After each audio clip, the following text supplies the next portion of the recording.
Tom, there's a lot of discussion here about programmatic and the opportunities for premium publishers, both on the TV side and on the video on demand. And also, just to be clear, your commercial remit is outside the UK, where the BBC is. Yeah, so BBC Worldwide operates advertising on our properties outside of the United Kingdom. So that's on BBC World News and BBC.com primarily, but also things like Top Gear. Yeah. So what are the opportunities for you guys to deal with your inventory in a programmatic way? And what's happening? And, fill us in a little bit. Okay, so we've moved forward quite a piece with programmatic over the past 18 months or so. I mean, the opportunities come at several levels. It depends what you actually define programmatic to be. Yeah. Is it automation or is it a new way of trading?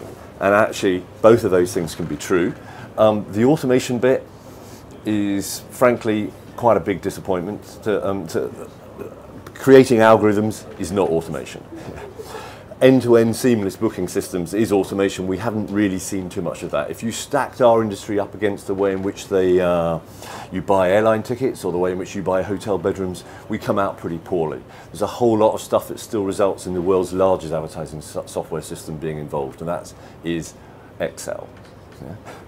And it's still got publishers sitting at the end of the month trying to reconcile different systems which don't add up and then manually putting things together to plug it into SAP so they can send the customer a bill. And so that automation, lots of hidden costs in there. There's a long, long way to go. At the other level, new ways of trading, the opportunities that are programmatic, whether it's actually fully automated in the open marketplace or whether it's actually non-guaranteed space in a private deal, there's quite a lot of opportunity there. It opens up a new set of customers to you. It gives you the opportunity to fill in the gaps up and down with inventory. If you do it properly with whitelists and things, you don't run into the big compliance issues, which we have to be really, really careful about if you're running a service which has to be independent-minded. So yes, there's opportunity, but actually this industry has also thrown us back many, many years. So I run the operations, yeah. Digital operations cost 5 times as much as television operations. Yeah. 5 times as much. Yeah. And an awful lot of that is a straightforward technology tax. It's actually very often more expensive to sell through the automated systems than it is to have a sales force going out and then doing it the old-fashioned way and giving the traditional agency 15%. So there is a lot to go, a long, long way to go in this business before it works properly. But, you can generate some extra revenue. So let's talk about dealing programmatically yourself. What's the opportunity? I know you guys are starting some preliminary work with Google, and tell us a little bit of what's going on. Oh, well, we're using Google as a platform in many places. Our traditional advertising systems are programmatic systems. They're not the only partner we're working with, but actually we said to them a while ago, and they've been thinking about it anyway, that quite a lot of our best customers are buying on television and are buying online. So, if you will, linear and digital.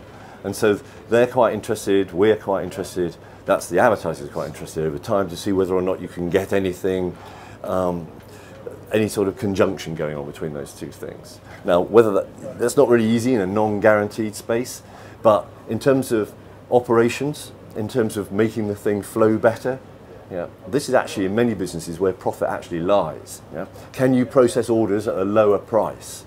Guess why banks went digital? Guess why airlines went digital? So obviously, the more we can automate, the more we can join things together, the less people I have doing it, the fewer systems I have to stop and start and stop and start. Actually, most likely that's where the money will come from. And so we're very keen to see whether or not we can piece these things together. Things have changed for premium publishers and broadcasters just very quickly. What's driven the change? Is it the technology? Is it the revenue opportunities? Is it the demand from the buy side? What's sort of pushing things? What's pushing you guys? I think that what's pushing us is that the industry continues to change. You can't put technological change back in a box. And a lot of these things are really good. So if you can buy in new ways, then you should look to sell in new ways. The simple phrase is you have to fish where the fish are. Yeah. And so But I don't know whether the future is completely in the territory of non-guaranteed inventory and trading, and whether this dream of it all happening instantaneously is actually the total story going forward. So I think that if we're looking for efficiencies in the business and that making it cheaper for advertisers, more efficient for agencies so they can manage it, some of this stuff's been happening in television forever anyway, then that's all good. But we operate mostly in the brand space rather than the transactional space. And a lot of those advertisers want to be sure that they've got what they put in their money out for. So if they're not actually certain, if they don't need to be certain that it actually all appeared on our site, then there's a real brand safe aspect to it. There's a real guaranteed aspect to it. And so guaranteed programmatic, I think, will be an interesting thing for us as well.